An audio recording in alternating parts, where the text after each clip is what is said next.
guys, welcome to my channel. My name is ReadingBear and I hope you are ready for some more stories. And today, we'll take a look at some new entitled people content. If you enjoyed my content, please don't forget to subscribe to my channel and post some bear emojis in the comment. And now, let's dive right into the stories. This story is titled, "Yes, it's my truck. And no, I won't help you move. And no, you can't buy it for $50. This is long, so grab a cup of coffee, tea, or whatever keeps you happy and reading. I live in a senior housing community for people aged 55 and older. We all have identical one-bedroom cottages that set up in groups of 4 or quads so that all of our front doors face inward toward each other. So, if I open my front door, I have a very clear view of the front doors of my 3 neighbors, and because I am in the back of this quad, I also have a view of the parking area. I think the purpose of grouping the houses this way was to create a friendly and safe atmosphere. However, it's just creepy in a you have no privacy kind of way.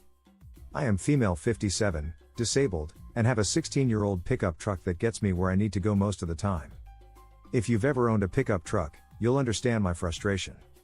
If you haven't owned one, talk to anyone who has and they will tell you that according to friends, family, acquaintances, neighbors, and even complete strangers, you have it so that you can help them move, haul furniture or a tree they cut down, and anything else they can't fit in the trunk of their car. And because it is a pickup truck, it can be mistreated, abused, dented, scratched, beaten up, and treated like a piece of heavy construction equipment, and you shouldn't care because, well, it's a truck. I have a neighbor, female about 65 years old, that has kind of made a pest of herself since the day I moved in. I've done my best to be neighborly, nice, and accommodating, but each time I interact with her, I'm left feeling used. The neighbor, let's call her Karen, has come over pretending to want to visit with me, which she does for about 2 minutes, and then asks me for something. In the 3 years that I've been here, she's asked me to set up 2 TVs, at different times, take a new alarm clock out of its packaging and then teach her how to operate it. I've been asked to fill out her food stamp paperwork, fill out information for her lease renewal, read a piece of mail to her and explain it because she didn't understand it, to take her places and to loan her money for the bus. That's just a few. Now that you get the idea of what I've dealt with before, it's time for the story. One Monday morning, Karen comes beating on my door. She does what I call a cop knock, loud, hard, and repeated, around 8 a.m., waking me up. I am a night owl, by the way. I go to the door, and she is standing there holding her natural gas bill, telling me how she needed a ride to the gas company's office to talk to them about paying the bill, and hands me the bill. I look at it, hoping to find a phone number for her to call, but there isn't one, but I do see that her bill is for about $17. So, I take her across town with her, providing the directions since I had never been to this building. The gas company did not have an office in town, so I guess this was maybe a payment center. I drop her at the front, park, and wait for her. Karen comes out saying that they can't help her there and asks me if she should just call them to make arrangements to make payments since she didn't have the money. I tell her that's what I would do and bring her back home. We basically made this trip for nothing. 2 days later, there is another loud, repeated banging on my door, waking me up. Just before 9 a.m. Karen is back and seems to be a little frantic. She needs a ride again. This time she's very vague about why she wants to go, but left me with the impression that something was going to get turned off, repossessed, or turned over to collections if she didn't go.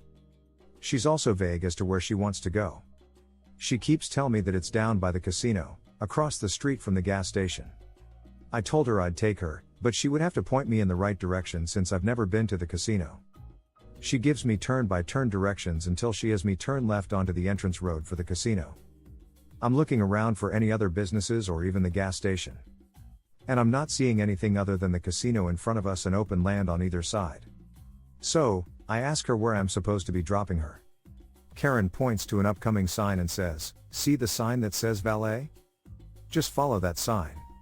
Yep, you guessed it, Karen had me drop her at the front entrance to the casino. She'd lied to me by omission. She didn't ask me to take her to the casino, which I would probably have done since it's none of my business how she spends her money. She asked me to take her to a business near the casino. Yeah, well, I wasn't happy. On Monday she couldn't afford to pay her $17 gas bill, and on Wednesday she's going to the casino by tricking me into taking her. A week goes by, and I am in the office paying my rent when Karen comes in. Karen, why didn't you tell me you were coming here today? Girl, I just walked all the way here. Me, didn't know you needed a ride. I can give you a ride back to the house if you would like. I wait while Karen pays her rent, and we walk out together. Now, I'm expecting to get in my truck and drive the 4 blocks back to my house. Karen had another idea. Karen, take me to Everything's Cheap store.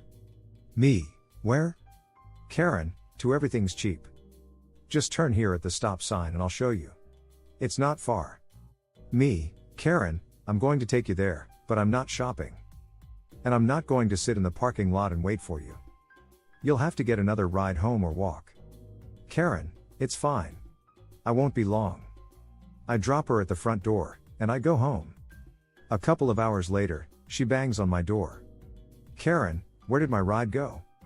Me, home. I told you that I wasn't going to wait for you. Karen, I had all my stuff that I had to carry home. Now my back hurts. Me, I'm sorry, but I warned you. Karen walks away muttering things that I didn't understand and slammed her door. Skip ahead several months. And I run into Karen again as I'm paying my rent. She wants me to give her a ride to the Social Security office. I tell her that I can't as my truck is not running right. And I can't get too far from home in it until I get it checked out and fixed. My truck started having issues and it's been difficult trying to get it fixed with lockdown, a back issue that left me bedridden for several weeks, and 2 major hurricanes this year. There's nothing major wrong with the truck, just needs a new starter and gaskets to fix an oil leak that's caused the starter to go bad. Karen, but it's just a few blocks away and it's hot out here. Me, I can't trust my truck not to leave me stranded with no way to get it home. Karen, it will be fine. Me, maybe, but I'm not willing to risk it. Karen slaps the side of my truck and continues on her walk, and I go home in my truck. Another 3 days go by and more banging on my door. And again I am awakened, it's 7:15 a.m. This time I'm angry and I snatch the door open. Me, what? Karen, standing there with her purse and house keys in her hand as if she knows I'll say yes, I need to go to the mattress store. I need to pick up my new queen size mattress. Me, no.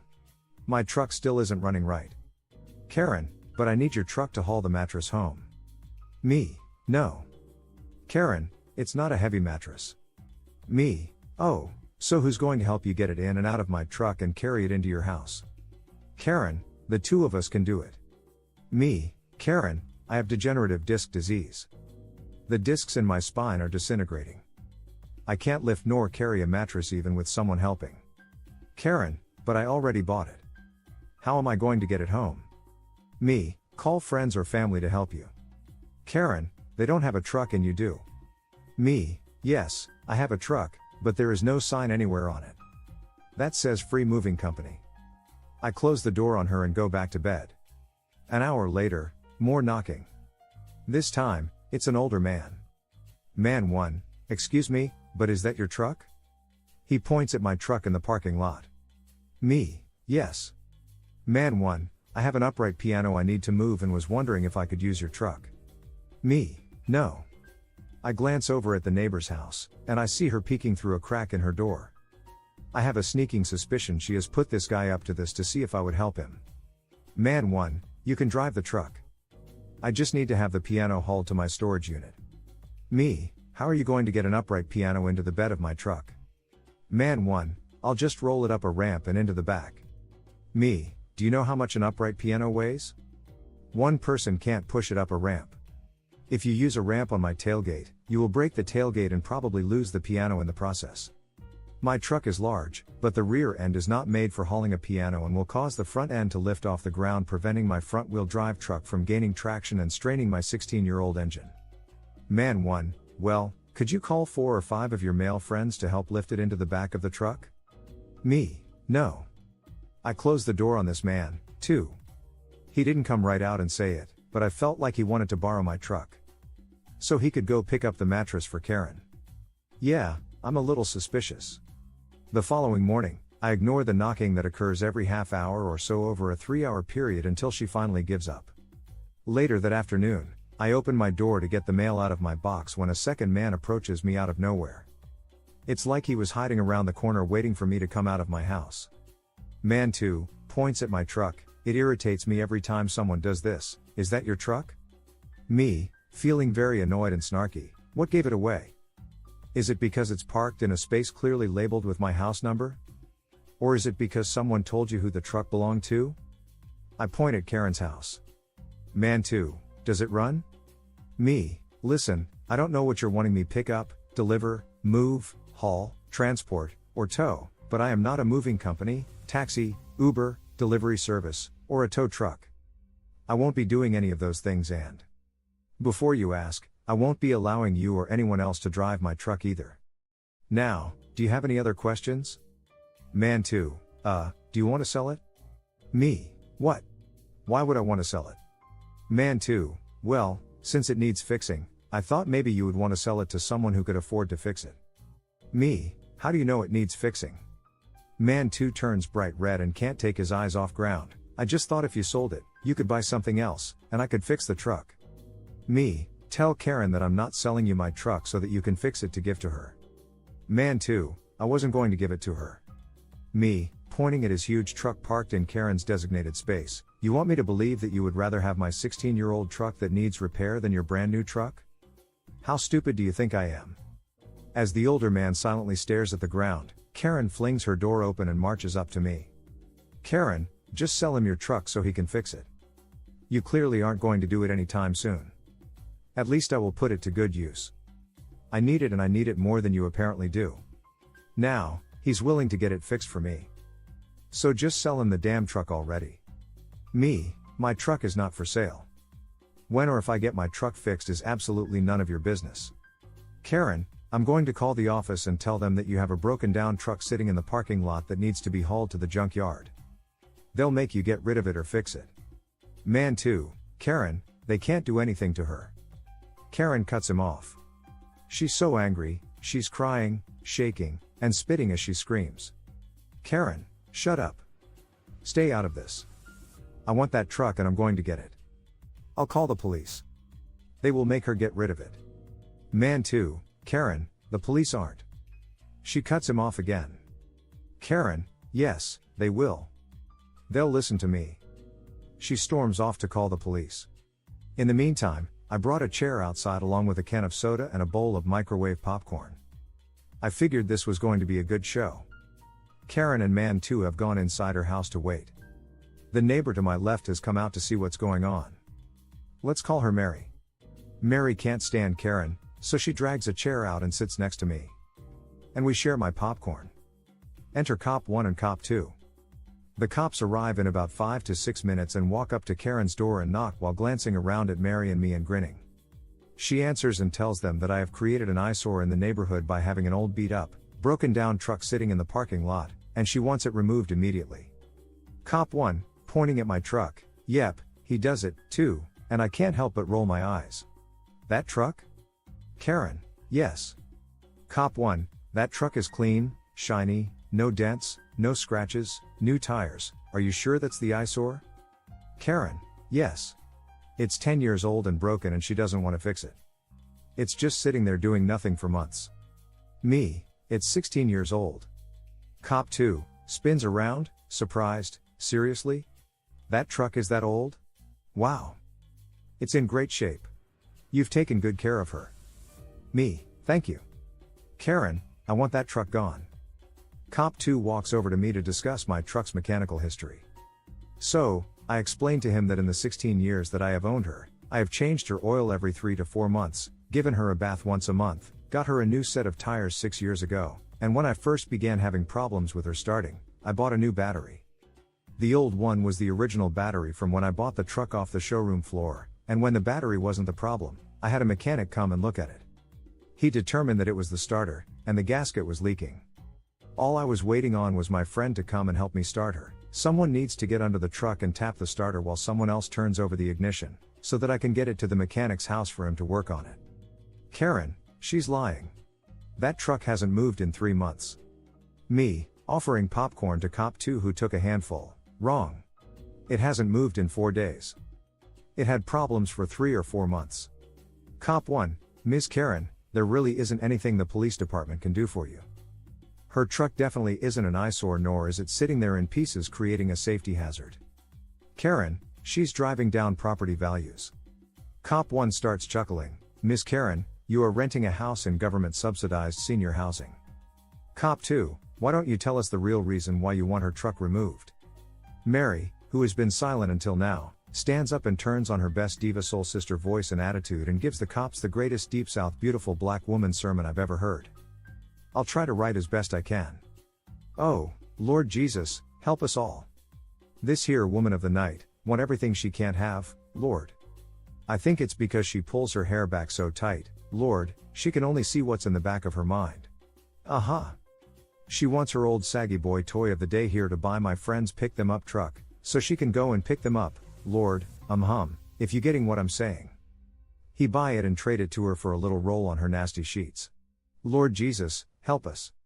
And she thinks she all hot and sexy, so you believe her and take away my friend's truck. She's a fool. She thinks she can fool you, too, How the hell do you think she got those two big ass TVs in there? Cop 1 is bent over laughing hysterically while Cop 2 is standing with his mouth open and his eyes wide.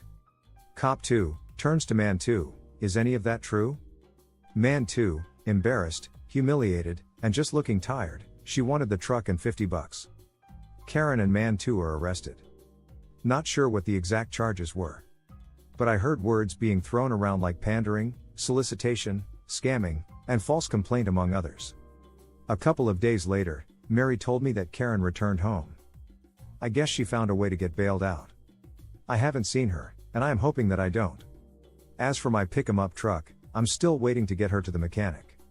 My friend will be here on his next day off, he doesn't get them often, to help me. It's a good thing. I'm a patient person with a super diva as a friend and neighbor. It's also good to know that my truck is at least worth one 20-minute roll on the sheets and $50. Edit, thanks for the awards, everyone. And just a little side note for those of you rolling your eyes at the fact that I offered a cop popcorn, and he took it, I live in the deep south in a smallish college town. The cops here are helpful, friendly, until provoked, and generally good guys. When construction workers stole from me after Hurricane Laura, 2 cops came to investigate.